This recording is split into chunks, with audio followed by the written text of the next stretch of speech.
देहरादून के पुलिस मुख्यालय में आज कांवड़ यात्रा को लेकर इंटर स्टेट कोऑर्डिनेट मीटिंग जारी है, जिसमें दिल्ली, यूपी, हरियाणा, राजस्थान और बात हो रहा है।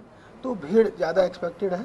हम सब ने उसके लिए आपसी जो आइडियाज़ का शेयरिंग किया और कैसे ट्रैफिक कैसे मैनेज करेंगे, क्राउड कैसे मैनेज करेंगे, कैसे श्रद्धालुओं से हम ये भी अपील करेंगे कि जो आ रहे हैं वो यहाँ पे गंगा स्नान के लिए आ रहे हैं, गंगा जी से जल लेकर के जाएंगे, तो कैसे उनको एक पॉजिटिव वातावरण में कैसे श्रद्धालुओं को शांतिपूर्वक आकर के बिहेव करना चाहिए, जिससे कि तीर्थ की मर्यादा भी बनी रहे और उनकी तीर्थ यात्रा भी अच्छे से हो जाए।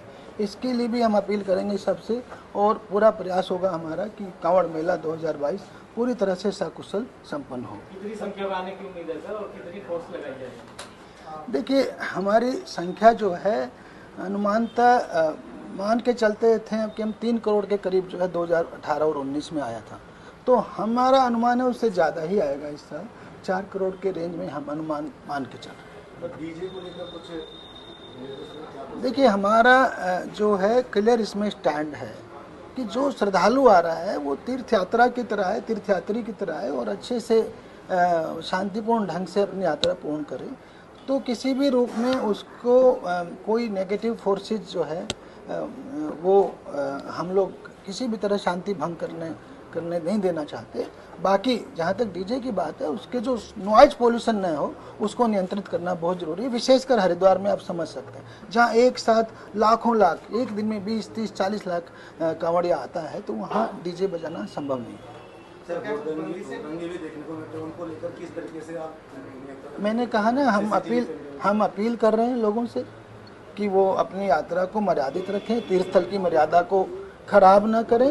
इसके बावजूद भी अगर कोई, वैसे तो अधिकांश लोग शरीफ ही होते हैं, किंतु इसके बावजूद अगर कोई तीर्थस्थल की मर्यादा को भंग करता है, हुड़दंग करता है, नशा आदि करता है, तो उसके साथ हम सख्ती से निपटेंगे। हमारा सीसीटीवी का पूरा जाल बिछा हुआ है और हम ड्रोन्स को भी यूज करेंगे और फिर उनके साथ सख्ती से निपटेंगे। फोर्स देखिए, जो अगर हम सिविल पुलिस और पीएसी की बात करें तो ये 5000 प्लस होती है, 6000 के रेंज में होता है। बाकी होमगार्ड्स वगैरह मिला करके तो फिर ये 9-10 हज़ार को टच करता है।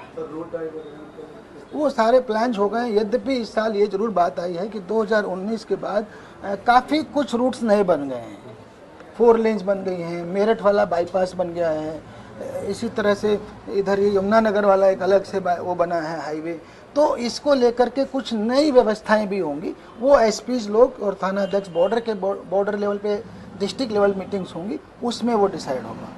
सर, क्या कुछ बंदिशें भी रही है और ऑलरेडी स्टेट में 4 धाम यात्रा का संचालन हो रहा है और उसमें ये देखा जाता है कि जो कांवड़िए यात्रा रूट से हटके मसूरी, धनोल्टी तमाम अलग अलग जगहों पर पहुंच जाते हैं, उनके लिए क्या कुछ बंदिशें हैं? देखिए, जो 4 धाम यात्रा है वो तो लकीली कांवड़ का टाइम सावन में होता है, चूँकि कांवड़ तो पहाड़ों में बरसात के समय में यात्रा नॉर्मली हल्की हो जाती है, आप सभी जानते हैं, क्योंकि कई बारी रास्ते बंद हो जाते हैं, लैंडस्लाइड होता है, तो वो उससे ज़्यादा टकराहट नहीं है।